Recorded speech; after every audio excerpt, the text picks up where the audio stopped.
America की सख्त तरीन मुआशी पाबंदियों पर जिस मुल्क ने अमेरिका का साथ दिया तो वो ऐलान जंग तसव्वुर होगा, वो ईरान का खुला दुश्मन कहलाएगा। ये दो टोक पैगाम ईरान की लीडरशिप ने दे दिया है।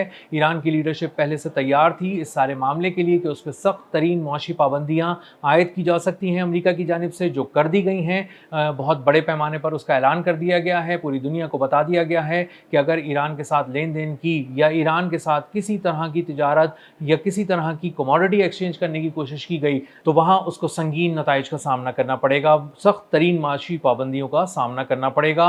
और उसके बाद ईरान ने एक जवाब भी दिया है और वो जवाब बारूद से दिया है और खलीज ओमान के करीब दिया है। और खलीज ओमान के पानियों में एक जहाज़ को हमला करके तबाह कर दिया गया है, एक प्रोजेक्टाइल आके टकराया है और उसने जहाज़ को तबाह कर दिया है। तो बताया ये गया है दो इन वाक़यात के ज़रिए कि पहली बात कि हम साफ अल्फाज में कहते हैं कि जो इस मुआशी पाबंदियों में अमेरिका का साथ देगा, ऐलान जंग तसव्वुर होगा, अमेरिका का हामी कहलाएगा और वो बच नहीं सकेगा। और उसके बाद ये कि हमारी आबनाए हुर्मुज़ पे गिरफ्त आज भी मजबूत है और अगर हम चाहें तो कोई जहाज़ हमारी इजाज़त के बगैर वहाँ से गुजर नहीं सकता।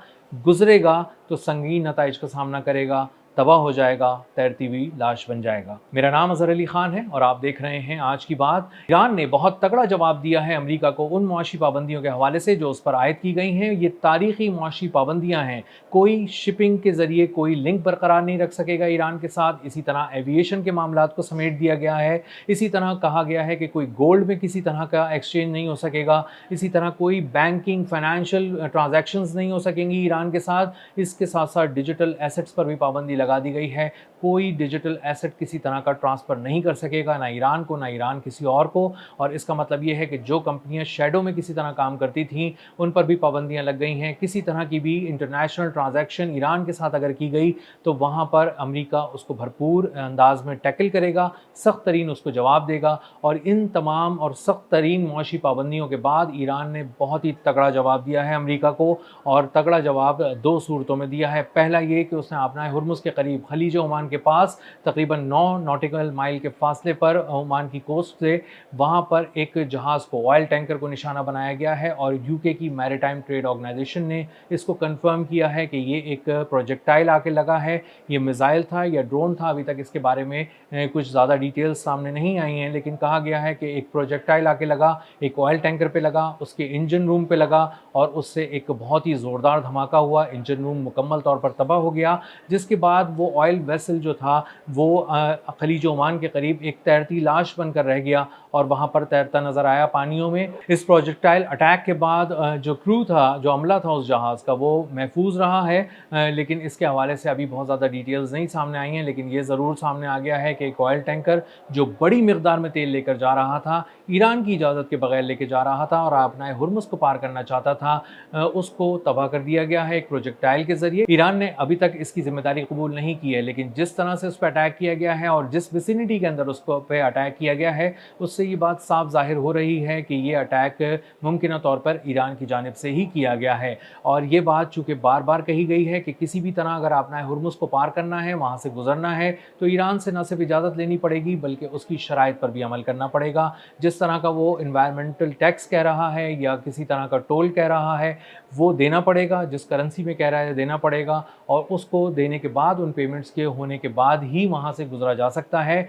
और अगर कोई ये सोच रहा है कि किसी तरह के हिफाजती हिसार में अमेरिका के वहाँ से निकल जाएगा, तो वो इस वक्त अहमकों की जन्नत में रह रहा है। और अब मोहसिन रज़ाई जो ईरान की सुप्रीम लीडर आयतुल्लाह मुज्तबा ख़ामनाई के एडवाइज़र हैं, उन्होंने दो टोक अल्फाज में ये बात बता दी है कि ऐलान जंग तसव्वुर किया जाएगा उन तमाम ममालिक की हिमायत को जो अमेरिका की हिमायत में आगे आ रहे हैं और मुआशी पाबंदियों में अमेरिका का साथ देने की कोशिश कर रहे हैं और ईरान को तन्हाई का शिकार करने की कोशिश कर रहे हैं। और सब ममालिक का ख्याल ये है कि किसी तरह से वो ईरान को दुनिया से काट देंगे, लेकिन ईरान ऐसा नहीं होने देगा, क्योंकि ईरान इस दिन का इंतज़ार बहुत अरसे से कर रहा था और बहुत अरसे से एक ऐसी कॉम्प्रिहेंसिव स्ट्रैटेजी बना रहा था, मुआशी स्ट्रैटेजी, हिकमत अमली बना रहा था, सिर्फ इसलिए ताकि वो अमेरिका को जवाब दे सके। और किसी किस्म की भी अगर उस पर मुआशी पाबंदियाँ आयद होती हैं तो वो पैरेलल इकोनॉमी रन कर सके और दुनिया के साथ अपनी तिजारत बरकरार रख सके। और दुनिया अगर चाहे तो उससे आकर तेल ले सके, वो चाहे तो किसी को तेल बेच सके। इसी तरह से वो किसी तरह की भी गुड्स की ट्रेड करना चाहे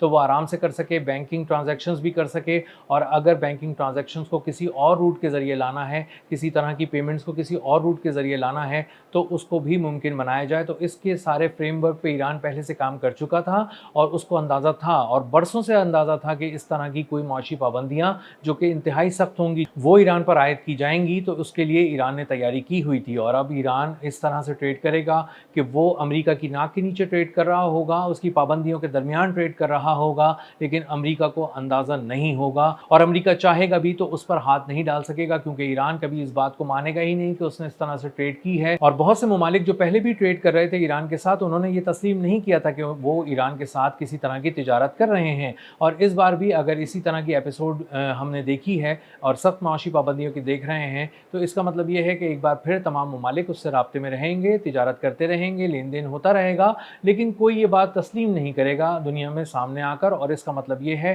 कि ईरान की जो स्ट्रैटेजी है वो यही है कि चीज़ें बरकरार रखो, तिजारत करते रहो, लेन देन होता रहे, और मईशत को सहारा देकर एक्सपोर्ट्स जारी रखें। ख़ासतौर पर तेल की जो तिजारत है उसको ईरान बरकरार रखे, और किसी तरह की भी अमरीकी पाबंदियों को खातिर में ना लाया जाए। और इसके लिए उन्होंने साफ अल्फाज में ये बात कह दी है कि हम इन पाबंदियों को मानने वाले नहीं हैं, हमने इसकी स्ट्रैटेजी पहले से बना ली थी। अमेरिका की मुआशी पाबंदियों से निमटना ईरान के लिए इसलिए भी मुश्किल नहीं है कि पिछले 5 माह के दौरान, ख़ास तौर पे 5 माह के दौरान जब ये जंग हो रही थी और थोड़ा-सा वो अरसा जिसमें सीज़ फायर भी था, इस दौरान ईरान ने कामयाबी से 18 अरब डॉलर से ज़्यादा का तेल एक्सपोर्ट कर दिया, और इसके बावजूद कर दिया कि अमेरिका का नेवल ब्लॉकेड, बहरी नाकाबंदी वहाँ पे लगी हुई थी, और अमेरिका की मुकम्मल नज़र थी कि किसी तरह ईरानी बंदरगाहों से तेल के जहाज़ न निकल सकें और आबनाए हुर्मुज़ को पार करके दूसरी तरफ ना जा सकें।